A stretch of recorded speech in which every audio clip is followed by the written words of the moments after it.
Even when you feel low, you can still go. Even when you feel slow, you can still go.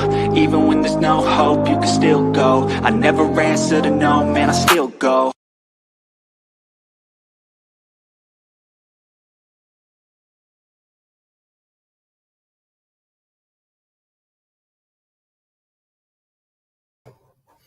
What's good, everybody? What is good? How's everybody doing today? Welcome to another edition of Keep It in the Ring with Rich Mancuso, except that I am not Rich Mancuso. I am Tommy D, a.k.a. Thomas from the Bronx, and a.k.a. TD Sports Talk. And, Rich is, coming probably on his way back home from the Yankees game. And so he asked me to fill in for him and, do his show for tonight. I said, no problem. So, I said, you know what? I got a guy that's been doing this for a long time, and I figured we have some fun with it and bring a friend of mine who's very knowledgeable of the sport of boxing. Been covering boxing for quite some time now. So I'm going to bring him up to the stage. My man Jose Fire Aguirre from Tell Us About That Boxing. And without further ado, there he is. What's going on? What's going on, T?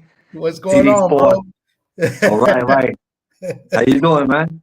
I'm hanging in there. I'm doing this for my man Rich. Rich has a lot of faith in me, and I can't let him down. And I figure I got a guy who's very experienced, who knows about the sport, who's covering the sport almost every week. You are literally covering the sport, every week, especially in the tri-state area. So I figured I bring you on. You can introduce us, we'll introduce you, which we already did, and you tell us a little about yourself, your background, and then we'll get to it. I appreciate that. While Rich Mancuso is at the Yankee game or on his way home from the Yankee game, I think he left the show in good hands. You are knowledgeable. You have good character. You have good color, and you bring a difference to the show. So do your thing, man. I'm here to support you 100%. I really appreciate that. And there it is. Tell us about that. That is your channel. That is pretty much what you do when you do your interviews. You've been doing interviews for a long time. I know you through a good friend of ours, Socrates Palmer, who also is a good friend of Rich Mancuso as well. And he's the one that introduced us. And I believe, from what I know, you started working out, I think, with Boxing Talk. Mm-hmm. Okay. Boxing Talk is where I met guys like Socrates Palmer, Greg Leone, guy from Fight Hype, Ben Thompson, and Ray Campbell. And each of these guys have gone on to do, other things in boxing, whether it be training or promoting or writing. These guys have and are still involved in some capacity within the sport. So, it's a good thing. And so, yeah, that was a start. And it was a great start. At the time, the website Boxing Talk was out. It was one of the premier websites. There were others like House of Boxing and Max Boxing. But this website was very in tune and had the pull with the fighters. So I was able to get my foot in the door, and things got started in that way from that website. Okay. And you also forgot matchmaker. Ray Campbell's now a matchmaker. Like he's involved in the sport as well. So Right. That's what's up. And I remember Boxing Talk because Socrates, was writing articles of Boxing Talk. I think he started out working more with like the Latino fighters, getting the interviews with Latino fighters. I think Joan Guzman was one of the first guys I think he had. I could be wrong. I got to do one with actually Sock. Sock is my co-host on my show, but I should actually interview him and get his background because he's done a lot. You're probably right. Around that time, Joan Guzman was the WBO champion, and we were around him a lot because he was based in New York City. Mm-hmm. And he had a manager named Jose who was real cool, a street guy who knew his game. So, we were able to get the ends with Joan Guzman, who ironically I ran into on Sunday at an event that I attended for the Hall of Fame.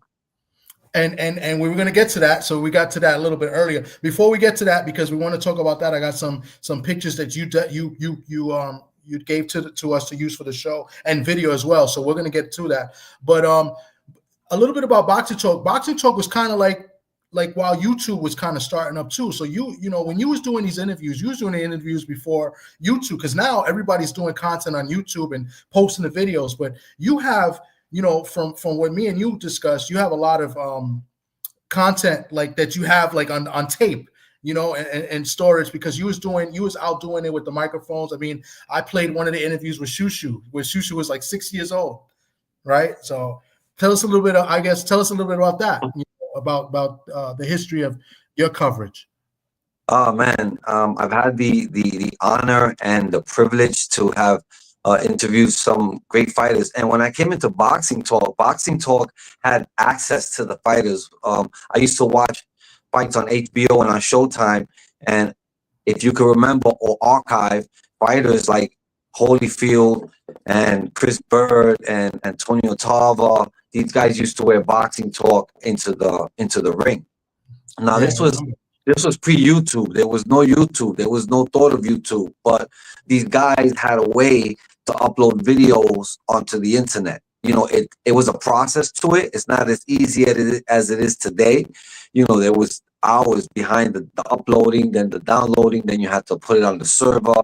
Then they would get it from the server and do what they had to do to put it up.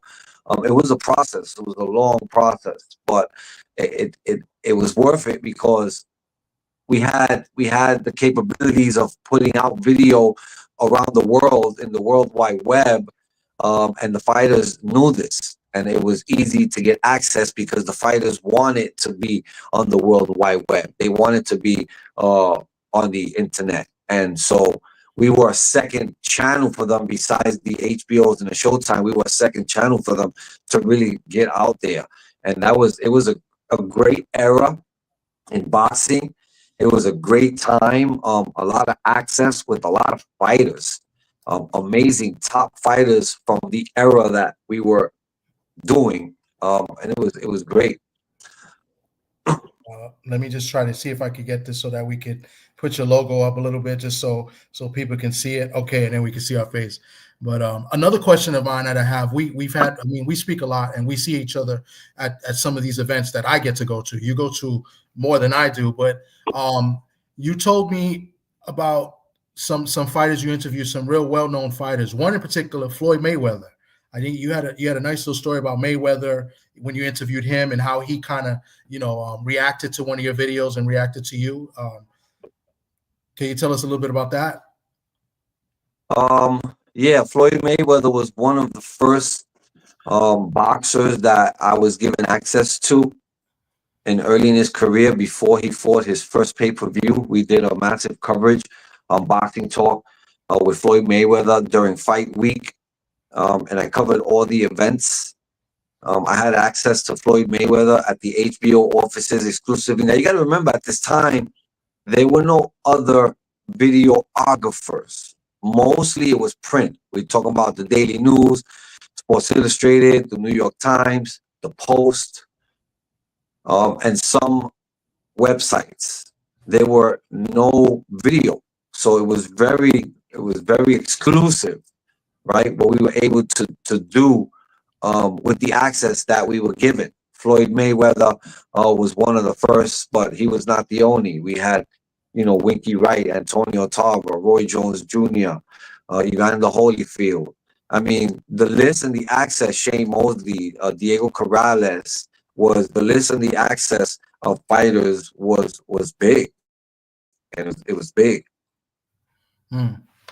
Yeah. Oh, you broke up a little bit, Jose. Gotta check the phone, but you chopped up a little bit. Sorry about that. No, no, it's all good. Yeah. Yeah. Yeah, so I'm sorry about that, man. My audio is bad. I'm not at my computer. Oh, I okay. should have been, but I wasn't prepared. I'm on my phone, man. No, it's all right. It's all right. We can hear you. It just broke up a little bit there, but that's pretty awesome. I mean, you know, like I said, like we were saying before, this is before the YouTube area. This is before, like, you was doing it with the microphone and, you know, any other machines that or cameras you have. Not like, you know, today is more, you know, technology has changed. It's a little bit more advanced. Like you said, it's a little bit more easier. But for you to get those interviews, you know, and your website is tell us about that. Boxing on YouTube, you got some of those old videos, those old clips that you have of the same fighters that you just mentioned. Yeah, all the videos are up there. All the archives are up there. I mean, numerous fighters. I made a list over hundreds and hundreds of fighter and interviews, and fighters I've done multiple interviews with. Um, Man, it's been great. I've seen fighters grow from the amateurs to the professionals and become champions. Shushu, for example, I've seen Shushu go in front of my camera at 7, 8 years old, and now being able to watch him nearing a world title shot, that's great. Having fighters in the amateurs like Louis Collazo and watching him, Mhm. in his big fights, and Gary Stark and the guys that came up out of New York, it was just a great time and a great era, you know. Yeah. Man, it's just a privilege, Now I'm now doing it now, but it's nothing like it was then. Now everybody has access, everybody has a phone, everybody has internet, everybody has a YouTube channel.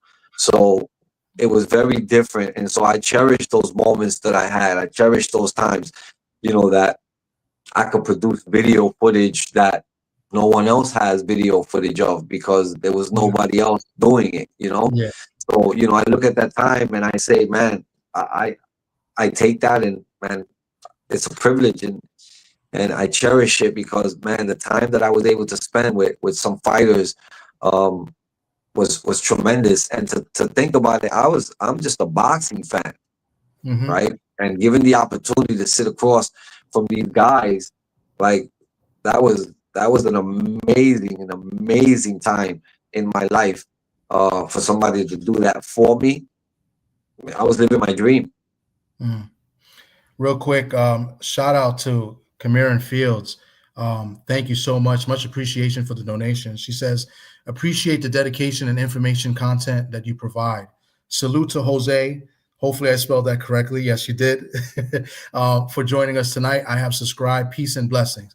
Thank you, Camiran Fields. Jose is a great guy. Like I said, I know him personally. I see him at the fights. He got me. We the Keith Cologne fight. He snuck me into the dressing room, and then we got to interview Keith back then. And I got some news about Keith in a minute. We'll bring that up too. But I salute to you, appreciate Camiran you. Fields. Thank you. Yeah, we appreciate you. Thank you for the support. Thank you for supporting boxing. Thank you for supporting this channel, because this channel is one of the channels that gave me an opportunity to come on and tell my story and gave me some airtime, and that's much appreciated. I much appreciate it. I never forget, where I come from, and those opportunities. But again, thank you for the donation. Thank you for the support, and look forward to bigger things on my channel too. Thank you. So, one question before we go on to the event you just covered this past weekend. You also were a fighter yourself. You came up, you fought in the amateurs. Tell us a little bit about you as and your background as a fighter. I know you cover it. You fought as well, and you had a good relationship with a pro fighter as well. Yeah, I fought the amateurs starting in 1996 as an adult. I fought earlier in my life, before teen, coming up to my teen years, in St. Mary's, PAL in the Bronx. But I never competed. I just did some like shows, smoker shows with your own teammates and your own gym mates. We did those kind of things. But I competed in 96, 97, 98, and 99 here in New York. I did Golden Glove, I did Metro tournaments, and I did smoker shows, one night, go get a fight, and that's that. So, and I did those things. And it was a great experience. I did it for reasons, personal reasons, and boxing did for me what I needed it to do. And it was great. It was a journey. It was one that, it's a story that's to me is crazy, because when I first joined the Golden Gloves, I didn't have a trainer. I didn't train hardly. I used to go to Gleason's gym, but I was going off for whatever knowledge I had when I was younger, and what I was doing by fighting in the street, because I was getting into a lot of street fights. Mm. So from that alone, I decided I can do it. And so in 96, I made this decision to join the Golden Gloves, and I did that. In 95, actually. In 95, I made the decision, and then in '96, the journey started for me in the Golden Gloves all the way to '99. And you made it to the championship in one of those years, correct? To the In finals? 1998, yeah. So in 1997, with no trainer, I won my first fight and even dropped the guy in the second round. And then in my second fight, I lost. Now here's the thing: I didn't have a trainer, right? So they had me. They had some volunteers that worked for the PAL at the time to work my corner. And for my first two Golden Glove fights, Juan Laporte, who's a former featherweight world champion, worked my corner for my first two fights of Golden Gloves. So imagine that, coming into the Golden Gloves and having Juan Laporte work your corner in both fights. It's amazing. It's amazing. Now, I lost my second fight, right? But then I said, you know what? Let me try this again. And I got a trainer. And I went 97. 97, I fought the Metros and the Golden Gloves. Okay. I did well in the Metros. I lost the second fight in the Golden Gloves. Said, we're going to do it again. We trained. And we trained. And we went back in 98. Now, in 96, I was 156 pounds. I fought in the 156-pound division. In 97, I went down. I fought in the 147-pound division. And then in 98, I went down again. I went to 140. 139 was the division. Okay. And I turned southpaw. And that was my best year. I beat 4 people to get to the finals in 1998. Okay, that's awesome. So go ahead. So here's the thing now. So at this time now, I'm training both out of this gym called Rivero Boxing in St. Mark's in Brooklyn, and we're also training out of the PAL in Sunset Park. Now out of the PAL, you got Vladimir Dominguez. He was fighting at 147 pounds. He eventually lost to Luis Collado at 147 pounds. At 139 pounds, there was this guy in Sunset Park named Gabe Bracero. He was fighting out of Sunset Park. So we were all training, Vladimir, myself, David Ortiz, another guy who fought the gloves, and Gabe Bracero. And Gabe Bracero's dad was an assistant in my corner, along with a guy named Freddie and I forgot this other guy's name. Well, anyway, we eventually end up fighting each other, Gabe Bracero and me, from the same gym. And you know, we sparred with each other. Their father worked corners of my fights, and we ended up fighting each other in the finals. And he beat me, but it was an experience. Yeah. And I beat everything else that I was trying to beat. He beat me, but I beat everything else. Yeah. So, you know. That's pretty awesome. I mean, you finished runner-up. That's that's a great achievement from where you started, with no trainer.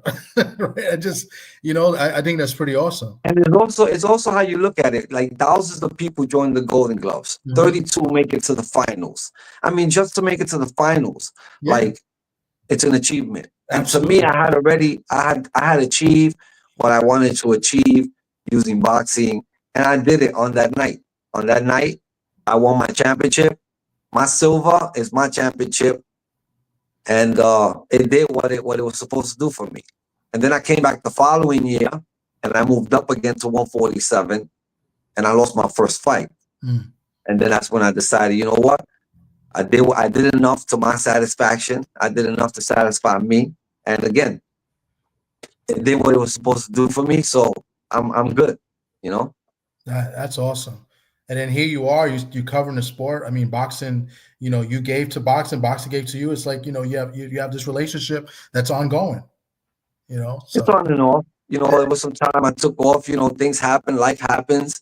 But, I'm here. It's always here, and I'm always here. So let's do this. Okay. All right. So about 8:21, we'll go a little bit further, and I got to do a little break, and then we got to cut it at like around 8:45, just to let you know. So we're gonna try to get some stuff in, but I definitely want to cover. I would definitely want to cover what you covered this past week, the New York State Boxing Hall of Fame. You was at the event. You submitted some pictures. What I'm going to do is, first of all, talk to me about that experience, about you covering it, and then what I'll do is I'll put some of the pictures you get sent me, and you'll talk about each person that received that award.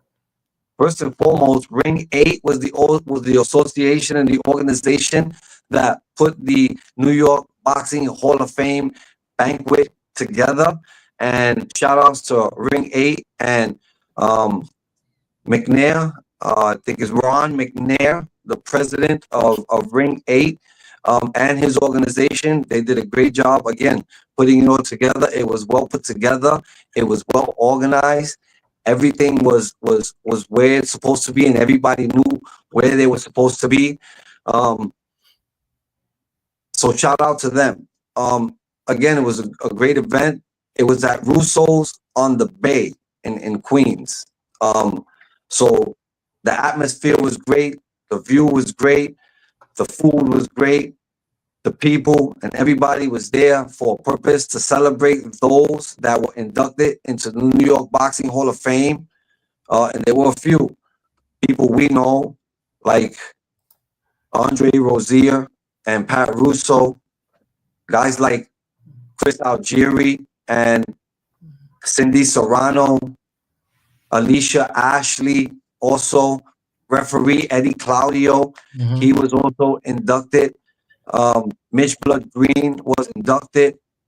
A lady who called my Golden Glove finals, the daughter of Gil Clancy, Kathy Clancy Burke, she was inducted, and I was able to meet her for the second time, once before I fought the finals, and this time after. This is the first time I've spoken to her since the 1998 Golden Glove finals. And I told her, it was an honor to meet her because she called my fight at 139 pounds, Madison Square Garden, and it was just an honor to meet her. So she was also inducted, and it was a great event. Okay. Well, you mentioned Andre Rozier. You have a good relationship with him. I always see you talking to him, and he's always got a lot to say. He's a very likable guy. Andre Rozier, that's the award here. They coached. Danny Jacobs is one of the known fighters that he worked with. Me and Rozier, we go back a long time. After my Golden Gloves, somewhere real quick after that, I had a fight. I had a few fighters. I had a fighter called Aris Mendes. He was a good fighter. He was a junior Olympic champion. That's when I first met Andre Rozier. Was in Lake Placid, New York, when I had my fighter up there. And at that time, he had Curtis Stevens. He had Mean Joe Green. Yeah. He had another guy they called Crack. I don't remember his name. He had a few fighters up there at the time. And that's how I first met him many years ago, more than 30-something years ago. Yeah, Andre Rozier is a real nice guy. He also has a clothing line that some of the fighters wear. What is it? Havoc Boxing? Havoc Boxing. Havoc Boxing, that you'll see that logo somewhere some of the fighters wear in their trunks or, their jackets or their robes. So, yeah, Andre Rozier has been around a long time. Still active today, still working with fighters today. In Brooklyn, I believe he's working in gyms in Brooklyn, right? Yeah, he's working out of the Saddam Ali gym. He works out of the Cops and Kids gym. Yeah. Got a few fighters happening. He has Suicide helping Boots get ready for his fight. So he's busy on the roster. We should see him at the Prime Time Promotions fight on April 11th. Okay. Yeah, that's in Queens, right? At the Melrose, yep. At the Melrose. I'll be there. Our guy, my guy, I don't know how good you know him, but Ofacio Falcone's on that card, so I'll be there. I'll be there I won't be there working. I'll be there as a fan. So I'll be there. And Ray Campbell's the matchmaker of that event too, if I'm not mistaken. Yeah, Giovanni Gonzalez. Gio's gonna be on the card too. Marcos Paz is gonna be on the card. Paz, that's right. Yeah. Asini is gonna be on the card from Cops and Kids as well. He's gonna make a return. So it's going to be an exciting night. I think it's going to be a real solid card of fights, which is good. I'm excited more for Paz. Paz is a good fighter, and I'm excited for Ofacio as well. So I'm just excited for the whole. I'm just excited for the whole New York scene. You know what I'm saying? Yeah. Alicia Ashley. She finally got inducted into the New York Hall of Fame. She has been inducted into the Golden Glove Hall of Fame, the All-Woman Boxing Hall of Fame, and the International Boxing Hall of Fame. So she was happy to finally get inducted into the Hall of Fame. Alicia Ashley had a great amateur career. She also went on to win multiple world titles. Alicia Ashley is a pioneer for the sport of boxing. It was great to see her again because, again, a lot of these fighters fought around the years that I fought. So Alicia Ashley competed around the same years, thereabouts. So it was great to see her, great to hear her story. I got to interview her and get some time with her. So shoot over to my channel. You see that if you're interested. But yeah, it was great to see her. Great to see her pioneering. It was just great to see like all the women, and now that women boxing is on a resurgence. Amanda Serrano was there. Cindy Serrano was there. Nisa Rodriguez was there. Ashley, Alicia Ashley was there. Sonia Lomanekis was there. There were a lot of women fighters and a lot of women just representing those women fighters and the family members and their loved ones. It was just great overall. Yeah, there's Cindy Serrano's Cindy award Serrano, there. Cindy Jimmy Serrano O'Farrell. she had a 15-year run from 2003 to 2018, and also captured a WBO featherweight title along that that route.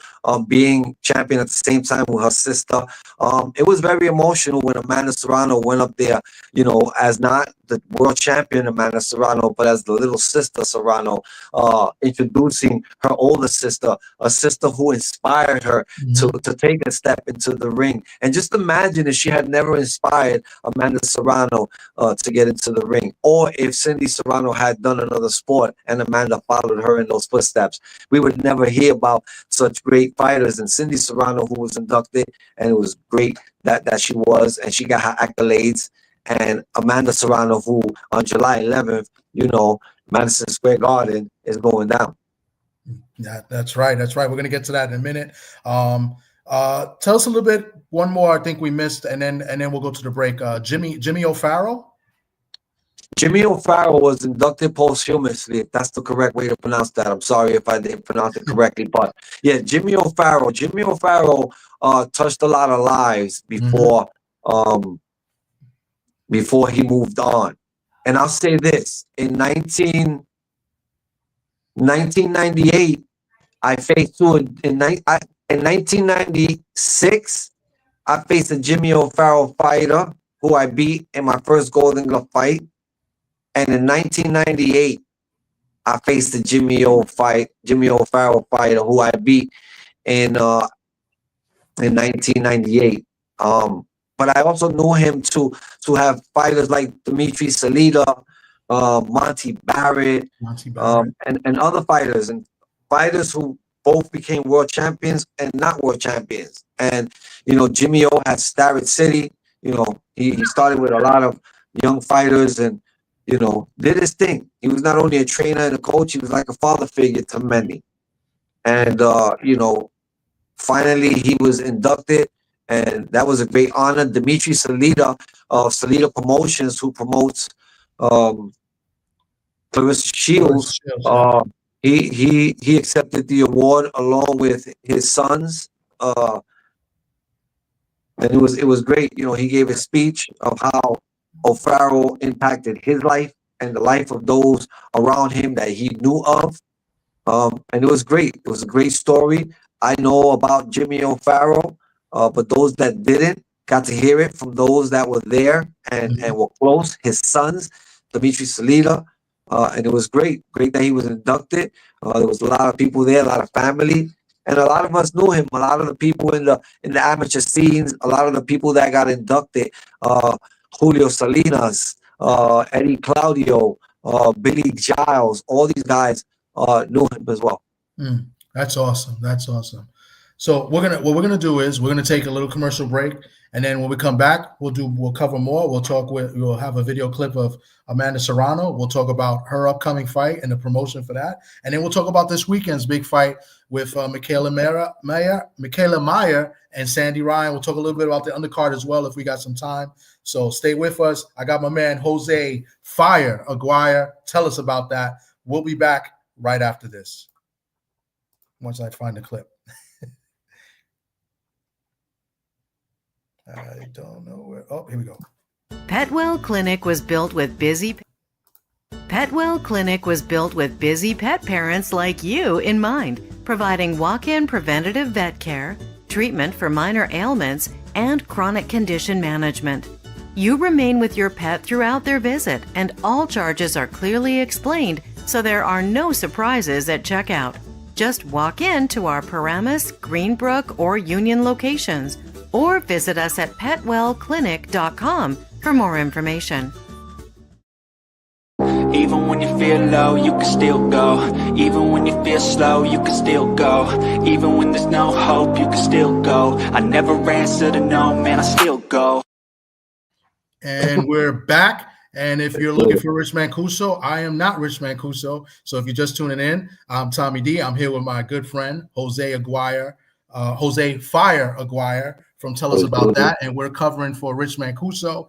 And we were just talking about the New York Boxing Hall of Fame. And now we're going to move on, and we're going to talk about, since you was at the event this past weekend, Jose, you got to speak with Amanda Serrano. And Amanda Serrano's got a big fight, coming up in July. The press conference, I believe, is in a couple weeks. It's going to be at the Hulu Theater. The fight is going to be upstairs in the Garden against Katie Taylor. It's going to be the third fight. Tell us a little bit about, you talking to Amanda before we play this clip of her and Cindy, I believe that's Cindy's husband, and Amanda's trainer. Correct. So first of all, when we were there,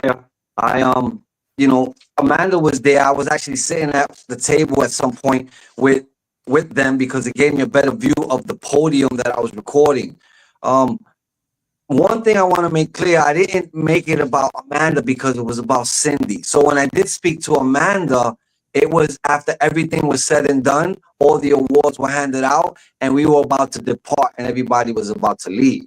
So that was when I then went, and only then did I approach them, and only then did I ask them that one question was, talk to us about July 11th. Okay. And I didn't go any further. I didn't go with a second question. There was a lot of questions that could have been asked, right? About the signings that were happening, about the fight on July 11th, about the all-women's card, so much. But it wasn't her day. So I asked her one question. I asked her trainer one question, and that was that. I appreciate their time. Okay, there we go. Can I get a comment on July 11th, Madison Square Garden, New York City? July 11th, it's going to be epic. You know what I'm saying? Third time's the charm. So we're taking that victory. This is home. You know what I'm saying? We've already had 20 rounds with her. You know, these 10, if it does go 10, are going to be epic. So whatever you do, make sure July 11th, you're in the house. If you can't make it personally, because we are going to sell it out, tune into Netflix. It's going to happen. We appreciate your time. Good luck July 11th. Thank you. Yeah, you could have asked her why he didn't wear a suit to the event. I mean, yeah, I'm not going to ask him that because I wasn't wearing a suit. You know what I'm saying? I went in sneakers and jeans and a shirt, Thankfully, I did, because not everybody had a suit. Not everybody had on shoes. Okay, let's go to Amanda. Care to comment on July 11th, Madison Square Garden, your trilogy against Katie Taylor? Don't miss it. One thing for sure, third time the charm. I'm going to go. It's coming back where it all started at the Garden. I'm super excited and proud to headline the old women's card. And I just can't wait. And I'm guaranteeing you guys are going to have a great time. We're putting on a stack card with great females. So don't want to miss it. Thank you for your time, and good luck on July 11th. Yep, that was awesome. That's all we needed, right? Nice and quick. There's a time for that. So on April 9th, it's a Wednesday, they'll be having a press conference in New York City, as you mentioned, and we'll get all the details about what's going on, who's going to be on the card, what woman they sign, who's going to do what. It's going to be amazing. Yeah, she's great. And your opinions of the first two fights? I thought the first fight she won. I thought both fights she'd won. The first fight I thought was closer than the second. In my opinion, I think the corner should have stopped the fight, and they would have got the win. After the cut, I think she, fighting with that cut was a big disadvantage. But what's your opinion on those first two fights? I thought both fights were close. I thought that Amanda could have won the first fight. I thought the second fight was a little bit different. You know, perspective, man. Perspective is everything. Like if people don't believe, just get 4 friends, buy 4 different tickets to the 4 different arenas, and score the fight objectively, and then come together and tell me what you guys come up with. Right? You might come up with different things. Both fights were close. You know, it depends on what you look at, what you score, you know, what you see. We have the advantage when we're home to see different angles that don't get blocked by referees, by a corner, by a ring post, by somebody standing up. Not that it happens with the judge, but these things when we look at fights matter, right? But I think because people say why, and at first I was saying why as well. We're 2-0, right? Trilogies are usually for 1-1. Yeah. I think there's some sentiment there as well, right, for the W, because Katie Taylor was the last one to also beat Cindy Serrano. That's true. Yeah. Right. So I think, you know, there's some sentiment there of, even if they don't tie it, even if and when Amanda wins this next one, they're gonna be satisfied with 2-1 because they got the win. Right? Yeah. They might not win the series, but they got the win, and emotionally for her and her sister, that's gonna be big. Yeah. It's almost kind of like another one, like Pacquiao and Marquez, right? You know, Marquez didn't get the win until the last one, which is the 4th fight, and he stopped Pacquiao, and to them that was more than good enough, you know. So I'm rooting for Amanda. I think she's very charismatic. I like her. She's from, you know, she's Puerto Rican like me, and she's from my city like me. So, you know, I'm rooting for the home team in this one. You know, so I have a little bit bias. We shouldn't be biased when we're in media. You tell me that all the time. You know, you don't go. You know what I'm saying? So, but I'm personally I'm rooting for her. But I think it's gonna be a good fight. I mean, Katie Taylor is no slouch. You know, she almost had her out of there twice. In the first fight, she had her, and in the first round of the second fight, she almost had her out of there. She ran out of time. So okay, so what do we have to do in this fight now? She's got to try to stop her. I think do the same thing and maybe get her out of there early in this fight. She almost what had do we do? What do we do in this fight, though? What do we do in this fight now? What do? We go off the back foot. We work off that jab. She has to pop that jab and no stop that jab. She can't go into fight with her. She can't go into fight with her. She has to box her from the range and use her boxing from a range and her power from range. Yeah. When she's close, she smothers most of her power. The body shot's getting good, but the long shots that matter, that's gonna get her the knockout, she smothers herself. If she boxes and jabs, she can get it. So let's see. Let's just hope, because other than that, there's gonna be again clash of heads. And how do you avoid that? You got to use your feet. You got to create that distance. So let's see what kind of game plan they have this time. But I think Amanda, you know, she has to have learned enough in those 2 to pull this one off. So I'm rooting for Amanda. Okay, great. That'll lead me to we don't have much time. We got about 5 minutes. And then we have to go another break, and I got to bring my next guest on. But let's go to what the title of the show was. We'll talk about the big fight this weekend: Mikaela Mayer versus Sandy Ryan. Where you was at the first fight too. It was back in September. I was there as well. I thought that was the best fight of the night, and surprisingly, I criticized that fight as being the main event. I thought Xander should have been the main event, you know. But listen, they proved me wrong. They put on a hell of a fight. The first fight, not that it was controversy, but there was controversy before the fight. They threw paint on Sandy Ryan. I think that kind of messed with her going in. I guess, you know, that ate her up a little bit. She kind of went off what she says her game plan, which led to her ultimately losing a very close fight. I thought it was a close fight, 6-4. It could have been either way. Mikaela Mayer won the fight. What do you think happens in this fight? Who do you think wins and why? Well, first of all, let me go back to the first fight. In the first fight, while at the arena, I thought that Sandy Ryan won the fight. I can't argue with Mikaela getting the fight because it was that kind of fight. It just took one round and to make a difference, right? This is gonna be a good fight. The first one was a good fight. This is gonna top that one, I think. I think these 2 women genuinely don't like each other. And I think the situation with the trainer, which is, to my surprise, still a narrative in this whole run up to this next fight. I think that really created this tension between these two women, and I think they genuinely don't like each other. And I think what we're gonna see on Saturday night is fireworks. I agree. I agree with you. They don't like each other. That always makes for a great fight. I think there is still an animosity over the trainer as well. So, and then Sandy's got she lost her title. She wants revenge. She feels like she was done wrong, because of what happened before the fight where they threw paint on her. So I think that's going to bring a little bit more out of her in this fight. I think we're going to get a great fight, and it's the main event again, and this time, rightfully so, it deserves to be the main event. I'm not going to say anything. We got Brian Norman Jr. on the card, who's a hell of a fighter. We got our guy Shushu, who you've been covering since 6-7 years old. Look, there it is, Shushu and Chill. Ironically. So, I mean, it's going to be a really good card. Top Rank has been putting on good cards, in my opinion. We were at February. We was there February 14th, and that was a hell of a card with Keyshawn Davis. So I'm looking forward to it. So, Man, I can't wait. I'm excited. Our guy representing New York is on the card, Bruce. So whenever we see him, we there. And Brian Norman, we're gonna get to see him now. There's been a lot of noise in the division, so I'm sure he's looking to make an impression. And then we got the main event, man.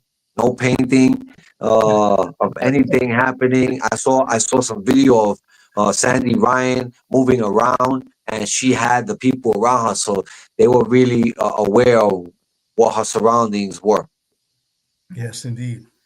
Well, Jose, I'm gonna, cut. This is great. We're gonna do this again. We're gonna bring you on with me and Sock and my man D Free. We're gonna do this again because you have a lot to bring to the table. You have a great story. You do a lot of coverage. You do a lot of great work. I honestly, openly admit that I look up to you because I've asked you a lot of questions. You kind of showed me the ropes too, and you're very aggressive when you go and you get your content too. I'm a little bit laid back, and you kind of push me. So I appreciate you, and I thank you for that. I thank you for your help. I thank you for coming on and being a guest with us here as we cover for Rich Mancuso as well.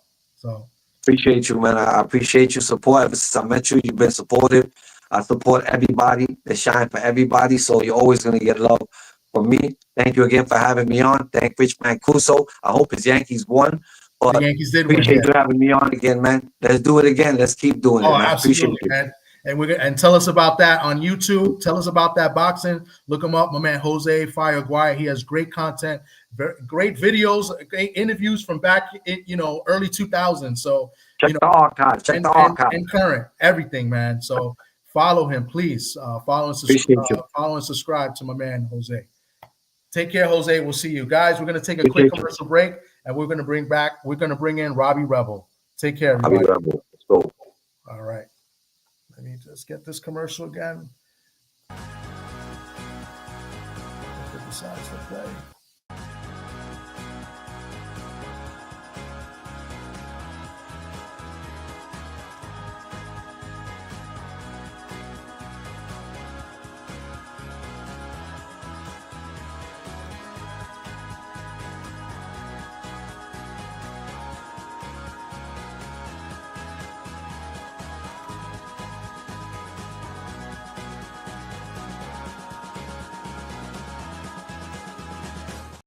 Even when you feel low, you can still go. Even when you feel slow, you can still go. Even when there's no hope, you can still go. I never answer to no, man, I still go. We're back. If you're just joining us, I am Tommy D, a.k.a. Thomas from the Bronx, covering for Rich Mancuso. I may look a little bit like Rich Mancuso, but I am not Rich Mancuso. And we're here and almost the end of the show, but it's one of my favorite parts of the show, and I get to bring up one of my favorite people on this show that's here every single week. Let me bring up my man, Robbie Rebel. What's going on, Rob? What's going on, bro? How you doing, Tom? Chilling, man. Having a good one. How's everything been with you? Not too bad. I can't complain. We were part of one of the first wrestling shows at Mulcahy's in Wantagh recently. Oh, that's what's up. That's great. Yeah. And so you had a show this past weekend as well? I know you had one a couple weeks ago. Where I did have one couple weeks ago. There's actually an article written by Evan Ginsberg, the producer from The Wrestler. Okay. Nice. Okay. Yeah, so he put us over good on that. We just had one over the weekend, and NYWC is running another one this weekend as well. Okay. Cool. So before you get into the rant, I haven't really spoken about wrestling. We're talking boxing most of the show. Not much big news in wrestling is the road to WrestleMania. I don't really watch AEW as much as it doesn't interest me. More WWE guy because the storyline's a little bit better. Anything you want to speak about briefly about WWE or anything before you go into your rant? No, I actually think that they're playing everything the way they should, especially with John Cena. I do have a bit of a problem with AEW, what they did with Moxley. I'm not a huge hardcore wrestling fan to begin with, but getting suplexed onto a bunch of spikes is very irresponsible and dangerous, and I'm pretty sure his wife didn't like that. Yeah, I'm sure. Yeah, that was a little sick. And I'm a guy that likes ECW, and I don't even think ECW went that extreme. I mean, they did some crazy stuff, but that spike bat, that was a little intense. You know what? When you're on TV and it's not an underground feel, ECW brought an underground feel, which is perfectly fine. But they also had variety. When it comes to AEW, it's not much variety anymore. It's just either you got your high spots or you got your people killing each other, and it's the same thing over and over again. I don't want to see someone who's 50 plus years old doing things like that. It doesn't mean anything anymore. And since we all know it's entertainment, make it more entertaining. Don't kill your body for no damn reason. Yeah, I agree. So, Robbie, the floor will be yours. I'm going to take myself off the screen, and you're going to go ahead and you're going to do your thing. And you go on as long as you want. I guess the floor is yours. You go on as long as you want, and you give us your rant. All right. Well, thank you there, Tom, and thank you, Keep It in the Ring. Thank you, everyone, for joining us. My name is Robbie Rebel. This is the Rebel Rant, where we ponder and pontificate the problematic perplexities plaguing the professional wrestling business today. Sorry, I have a little bit of Ozzy Osbourne hair going on, but I'm going to keep rolling with that. You could find me on Instagram, Facebook. Just look up for Robbie Rebel. Look for the man in the top hat. Don't have my top hat on right now. Oh, thank you. I appreciate it. It's custom made, actually.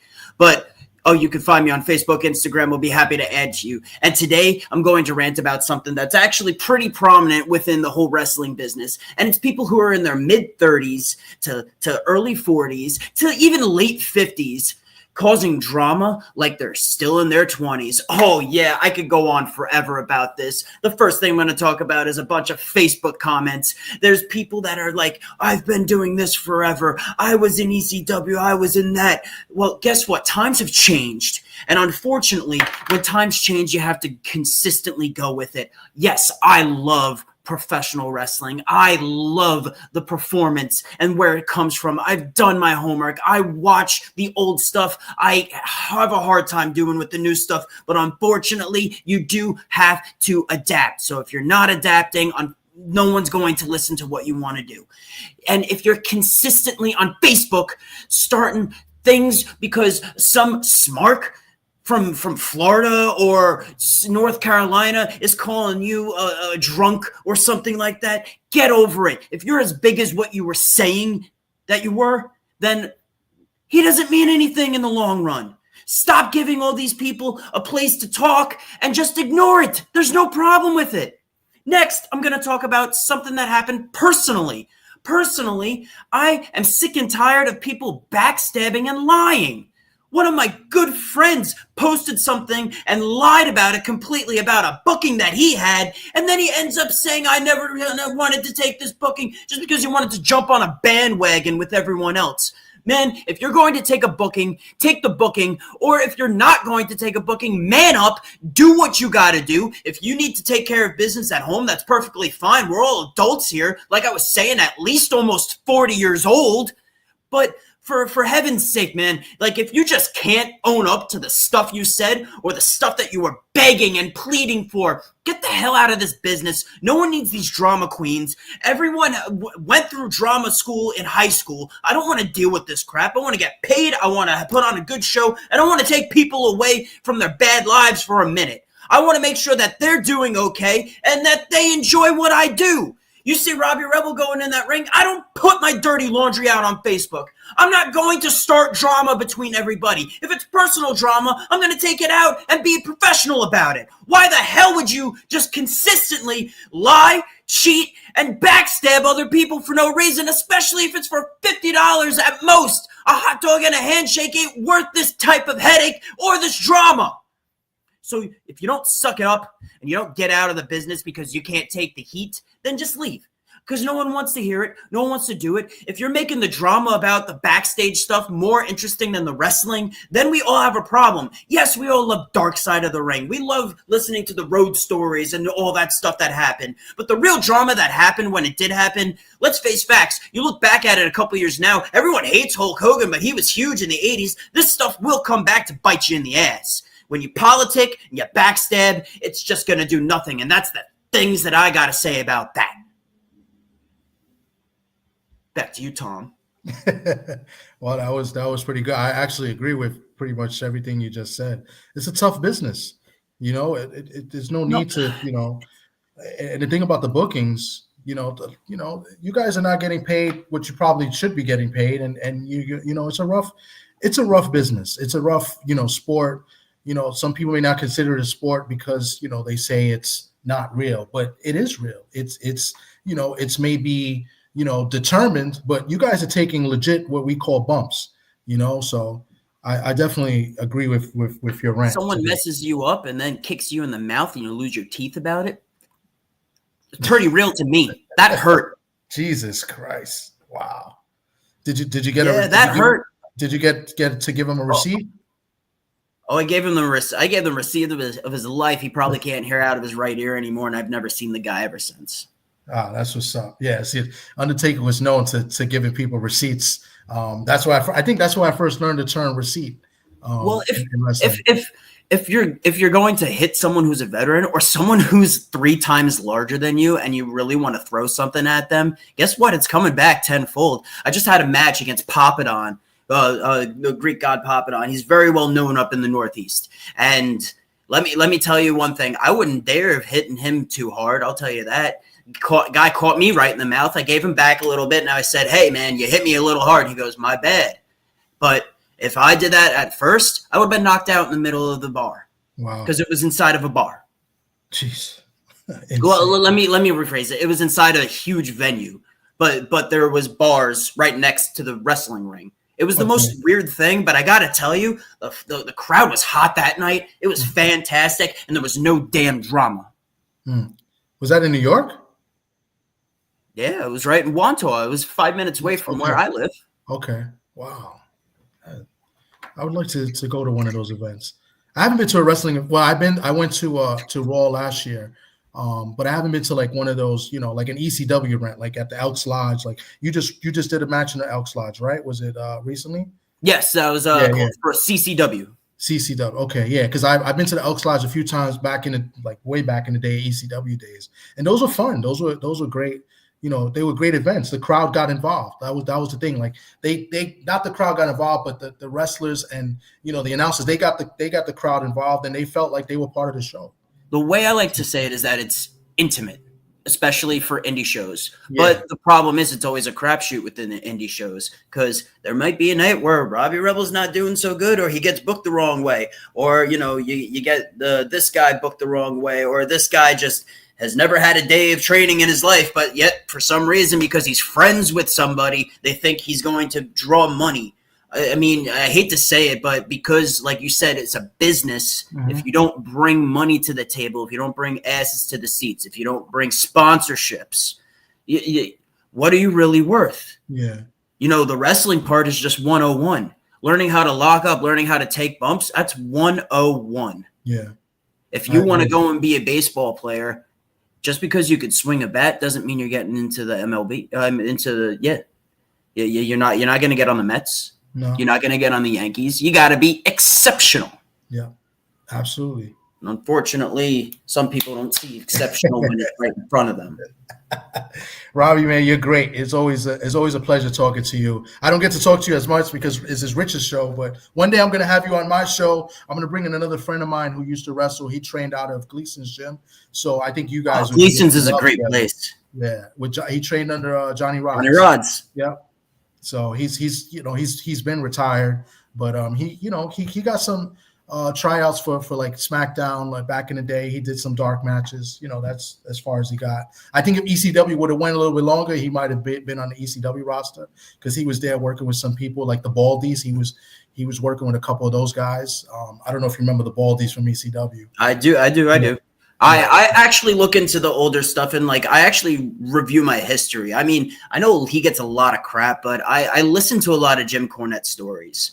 I love Jim Cornette. Love him or hate him, whatever he stands on, the man knows his history. Yes. So you got to be able to listen to that stuff. And then like there's times where I got to ride with Jimmy Hart. I've ridden with Vince Russo for a big event one time. Like just you hear a lot about people and you get this perception about them. Don't get me wrong, he's still saying bro every 3 seconds. And I mean, I'm pretty bad with saying dude, but it is true. And he's definitely full of himself, but it was to be able to pick brains like that, I picked the brains of, Jake Roberts, Balls Mahoney, God rest his soul. I had a match with at Jason Knight's thing. We were doing a huge Balls Mahoney thing. And his son does not want anything to do with wrestling. Wow. But because he remembered me, he hit me in the head with a chair.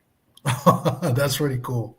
Yeah. Balls Mahoney. I got to meet Balls Mahoney back in the day too. He's a nice guy. I mean, it stinks. I knew New Jack as well. So when I think of Balls Mahoney, I think of New Jack only because they were good friends in the beginning. And they had a big falling out towards the end. So New Jack went kind of little bonkers, actually, but yeah, he had a habit of doing that. Yeah, but New Jack was really cool in person. Jerome was a nice guy. Like he would speak to you and just talk to you like a regular dude. Like Jerome Young, I believe is his real name. So he was really cool to hang out with. But this is many years ago. But Robbie, there goes the alarm here. They're ringing my bell. I hate this, but I'm always laughing. But I appreciate you, and we'll see you next week. And I'll try to contact you to see if I could get you and my friend on my show. All right, sounds good. And I'll see everyone else next week on the Rebel Rant. Thank you very much. All right, thanks, Robbie. We're gonna take a quick commercial break, and then we'll be right back, and then we'll close out. Keep it in the ring, y'all. Keep it in the ring. And find this, and there goes the doorbell. Jesus Christ. Petwell Clinic was built with busy pet parents like you in mind, providing walk-in preventative vet care, treatment for minor ailments, and chronic condition management. You remain with your pet throughout their visit, and all charges are clearly explained, so there are no surprises at checkout. Just walk in to our Paramus, Greenbrook, or Union locations, or visit us at petwellclinic.com for more information. Even when you feel low, you can still go. Even when you feel slow, you can still go.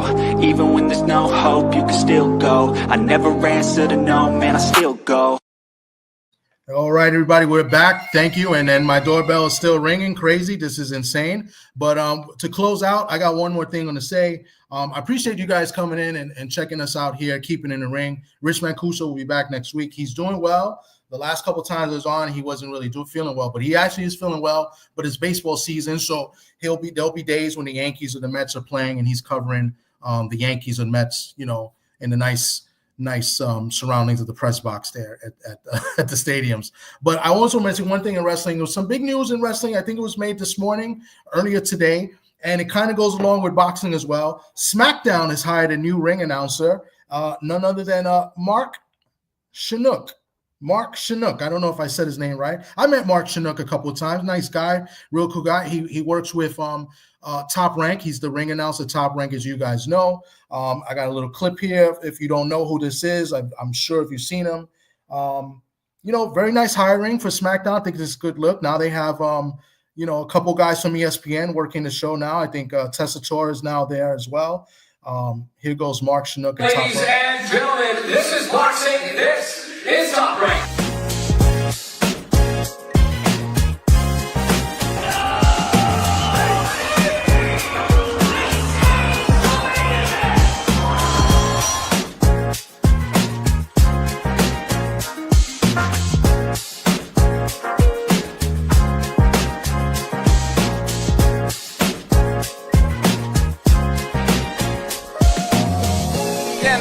always, this is boxing, this is Top Rank. We'll see you tomorrow. Merci à tous. Bonne journée.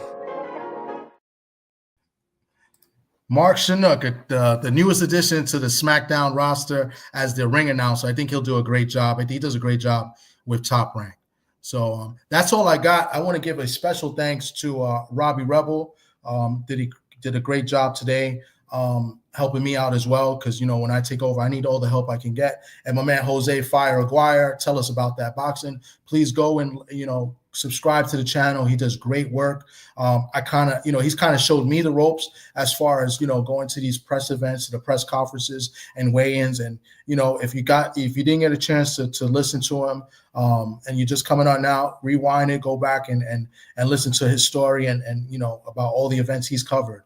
You know what I'm saying? So go check out Jose.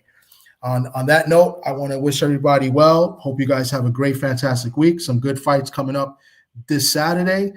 Golden Boy and Top Rank has cards, so be on the lookout for that. Next week, Rich Mancuso will be back. Not sure if I'll be back because I actually got invited to go to the Yankees game next Thursday as well, and it's a 7 o'clock start, so I don't think I will be around. But you'll catch me live tomorrow night on my show. So with that being said, let me bid you all farewell. And as my man Rich Mancuso always says, keep it in the ring. Take care, everybody. Even when you feel low, you can still go. Even when you feel slow, you can still go. Even when there's no hope, you can still go. I never answer to no, man, I still go. Even when you feel low, you can still go. Even when you feel slow, you can still go. Even when there's no hope, you can still go. I never answer to no, man, I still go.